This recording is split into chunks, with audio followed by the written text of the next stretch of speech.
Olá pessoal, seja bem-vindo ao meu canal. Hoje eu estou aqui trazendo mais um vídeo para vocês. E hoje eu vim mostrar mais um pouco das minhas abelhas. Tenho duas colmeias de abelha jataí, que já está há muito tempo conosco. Ela ajuda na parte da polinização das plantas frutíferas e não frutíferas. Não extraímos mel dela, o que ela produz. E hoje eu vim falar sobre a quantidade de cada colmeia produz. Uma colmeia com cerca de mais de 20 anos que está conosco, e eu só retirei uma vez o mel dela. E também vou mostrar algumas diferenças entre abelhas sem ferrão com quantidades diferentes a ser produzido mel. A que produz menos mel é a Irai, produz cerca de menos de 1 litro por ano, a ser 300 gramas de mel a ser produzido por ela. Se a época for favorável, ela consegue até produzir mais. Se a época não for favorável, ela produz pouco. A outra abelha que produz mel é a mandaçaia. Ela produz cerca de 1,5 a 2 litros por ano, dependendo da época, for favorável ou não, na natureza. Então, na natureza, ela produz cerca de 1,5 a 2 litros por ano. E tem a abelha Uruçu, produz mel saboroso em épocas favoráveis, produz cerca de 10 litros por ano. A média de produção do mel do Uruçu é cerca de 2 a 4 litros por ano, podendo chegar até 10 litros em épocas boas. E também tem o jataí, que é o que eu crio hoje e que sempre criei. Entre esses, ele é o que mais produz mel. Por ano, ele produz cerca de 8 a 10 litros numa boa safra. Eu já retirei uma vez mel, mas ele atualmente está para fazer a parte da polinização, como eu disse. Tinha uma terceira colmeia, só que eu dei. Agora estou atualmente com duas colmeias de abelha, que ajudam na polinização das plantas, a árvores frutíferas ou não. É claro que existem outras abelhas, né? Aquelas com ferrão e sem ferrão, que produz mel. Se você conhece outro tipo de abelha, comente aí. A criação de jataí. Eu tenho uma criação de jataí já há bastante tempo, e eu já colhi apenas uma vez o mel que elas produzem. Elas são mais úteis fazendo a polinização das plantas, das árvores frutíferas e das plantas ornamentais, as orquídeas, entre outras plantas, que elas conseguem polinizar, fazendo nascer flor, dependendo da árvore, e frutos.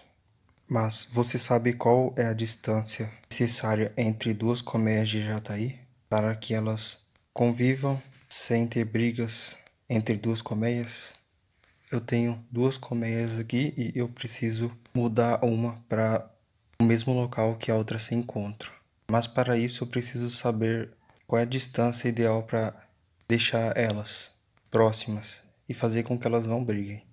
E quem sabe mais para frente eu posso estar tendo umas colmeias de abelha. O ideal entre duas colmeias de abelha, a distância mínima entre elas é cerca de 2 metros. Entre duas colmeias de abelha jataí. Na minha área, próxima ao meu tanque, eu coloquei uma colmeia na área coberta. Então eu teria que colocar a outra colmeia de jataí cerca de 2 metros mais longe do que a que eu coloquei a primeira vez. Isso porque eu tinha feito uma alporquia onde se encontra a colmeia de jataí. E por isso eu preciso estar fazendo a retirada da colmeia e estar movendo para o outro local. Por isso, dentro de cerca de 4 meses, atualmente agora são 3 meses, terei que estar fazendo a mudança da colmeia. Eu irei fazer atualizações sobre isso. E se você tiver outro tipo de abelha, também é recomendado que você entre as colmeias uma distância também de 2 metros entre as demais espécies. A abelha é muito importante em plantações, cultivo de espécies de planta e entre outros. Por isso é muito bom ter colmeia de jataí. ou entre outras espécies de abelha, seja aquela com ferrão ou sem ferrão. Por exemplo, a uruçu. Mas é basicamente isso, pessoal. Se você gostou do vídeo, já deixa o like, compartilha aí e se inscreva no canal. E se tiver algo a acrescentar, comentem aí, é muito importante.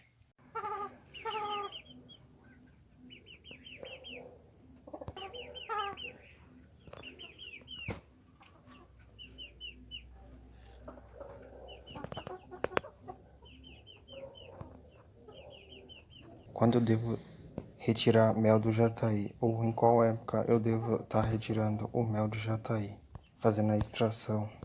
Tenho aqui 2 colmeias de jataí e eu só fiz uma extração, uma coleta de mel.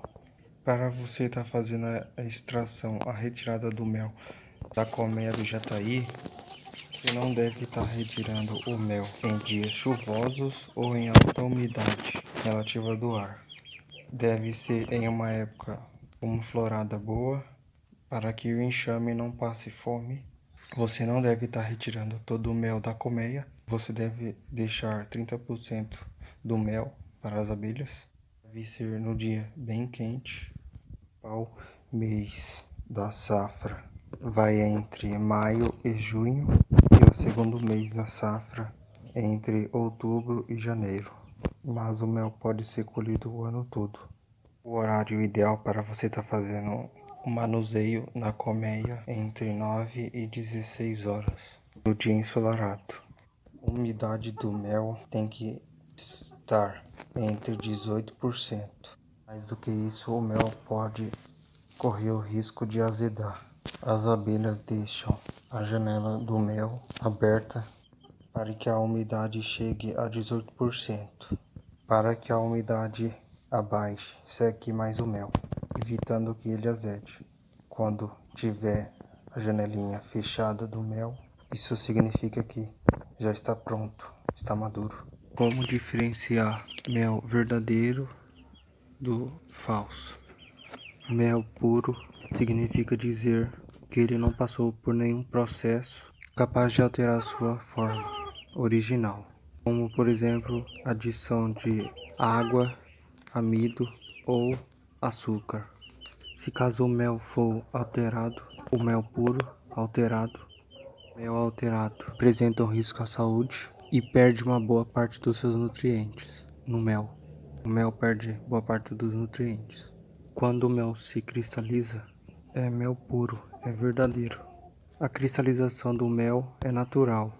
Isso acontece com o tempo. Significa que o mel é 100% puro. O mel carrega nutrientes e composto por maior parte da glicose e frutose.